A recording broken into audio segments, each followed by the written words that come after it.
અવિચલનાથ મહાદેવ લાપાળો ડુંગર કહેવાય. વિશાલભાઈ એના ભોમિયા છે મારી સાથે. એ રોજ માલ ઢોર લઈને ચરાવવા આવે છે અહીંયા. આપ જોઈ શકો પ્રકૃતિનો નજારો. અને રોડ એટલો બધો વિકટ છે કે ટુ વ્હીલ ચાલે એમ છે ને, તેથી ચાલીને પગપળા કરવી પડે એમ છે.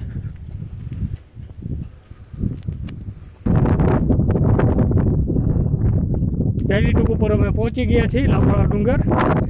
ભાઈઓ કંટ્રોલર લઈ અને બેઠા છે, પોતે વેપાર કરે છે. સિટીની અંદર 300 રૂપિયા છે અને એની મહેનતથી જંગલની અંદર ઘણી લોકો વેચે છે. બિચારો પહેલી ટૂંકથી 2 રસ્તા આવે છે. એક રસ્તો છે એ ખૂબ જ સીધો છે અને એક રસ્તો છે એ થોડોક સારો છે. તો આપણે નીચેના રસ્તા બાજુથી જઈએ છીએ. અવિચલનાથ મહાદેવનું મંદિર આપ જોઈ શકો છો.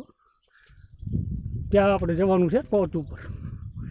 હજી આપણે અડધા પલ્લે પણ નથી પહોંચ્યા.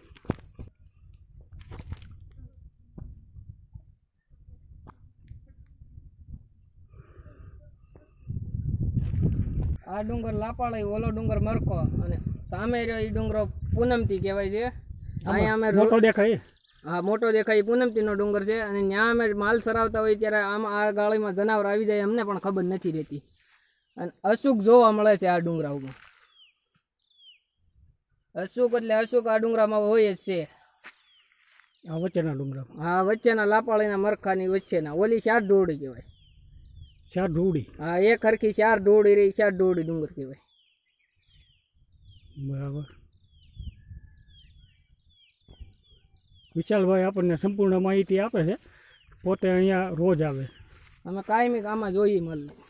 બરાબર. અને અમારા માલ આ ડુંગરની આડા છે હાલમાં. વાહ. એકદમ ઢોળાવ ચડાવ પછી એકદમ નીચે ઉતરવાનું આવે છે.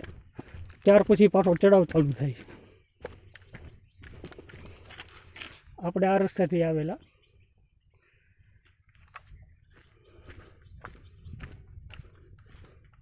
મિત્રો, ટુ વ્હીલ લઈ અને ઉપર ચડવાની કોશિશ નહીં કરતા, ખૂબ જ હેરાન થાવ.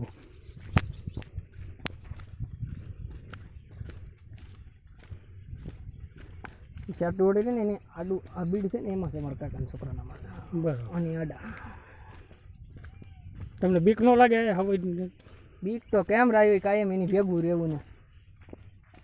હવે સીધું જંગલમાં જવું એની જેવું થાય ને.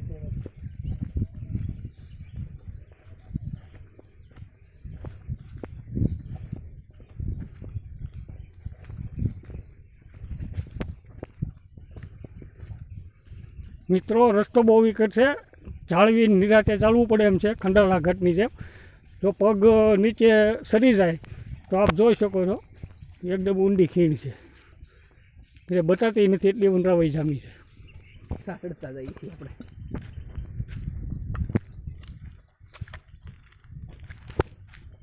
ત્યાં જેરું વધારે શરૂ છે કેમ કે છત્રી લઈને ઉભા. ઝરમર વરસાદ ચાલુ થઈ ગયો છે. અવિચલનાથ મહાદેવ લાપાળા ડુંગર.